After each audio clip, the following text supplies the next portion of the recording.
ত্রয়োদশ জাতীয় সংসদ নির্বাচনকে কেন্দ্র করে দেশের সবচেয়ে বড় জেলা রাঙ্গামাটিতে বইছে নির্বাচনের হাওয়া। চলছে প্রার্থীদের জনসংযোগ ও নমিনেশন সংগ্রহ। এ নিয়ে বিস্তারিত জানাতে রাঙ্গামাটি থেকে যুক্ত হচ্ছেন প্রতিনিধি ইমতিয়াজ কামাল ইমন।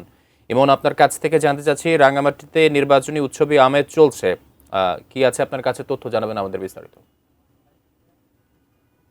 যেমনটি বলছিলেন 299 নং আসন এই রাঙামাটিতে কিন্তু এখনো পর্যন্ত যে রাজনৈতিক যে বড় দলগুলো রয়েছে যেমন বিএনপি, জামাতি ইসলামী, বিপ্লবী ওয়ার্কার্স পার্টি এবং ইসলামী আন্দোলন বাংলাদেশ ছাড়াও কিন্তু এখানে যে এনসিপি আছে, এনসিপির তাদের যে প্রার্থী তা ঘোষণা করেছে। এরপর পরই কিন্তু গত 17ই ডিসেম্বর থেকে কিন্তু এখানকার যে রিটার্নিং কর্মকর্তা আছে সেই রিটার্নিং কর্মকর্তা থেকে এখানকার যে দলগুলো রয়েছে তারা মনোনয়ন সংগ্রহ করা শুরু করেছে। ইতিমধ্যে আমি একটু আগে রিটার্নিং কর্মকর্তার সাথে কথা বলেছিলাম, তিনি আমাকে জানিয়েছে ইতিমধ্যে কিন্তু বাংলাদেশ জামাতি ইসলামের প্রার্থী অ্যাডভোকেট মুক্তার আহমেদ এবং বিপ্লবী ওয়ার্কার্স পার্টি এর জুই চাকমা কিন্তু ইতিমধ্যে তার মনোনয়ন যে ফর্ম সেটি সংগ্রহ করেছে। এছাড়াও এখানে যে এখানকার যে ভোটের আবহাওয়া কথা যদি বলি তাহলে কিন্তু এখানে কিন্তু বেশ জমজমাট কিন্তু ভোটের যে গণসংযোগ সেটি চলছে। প্রার্থীরা তাদের যে ভোটারদের কাছে গিয়ে গিয়ে তাদের ভোট প্রার্থনা করছে। একই সাথে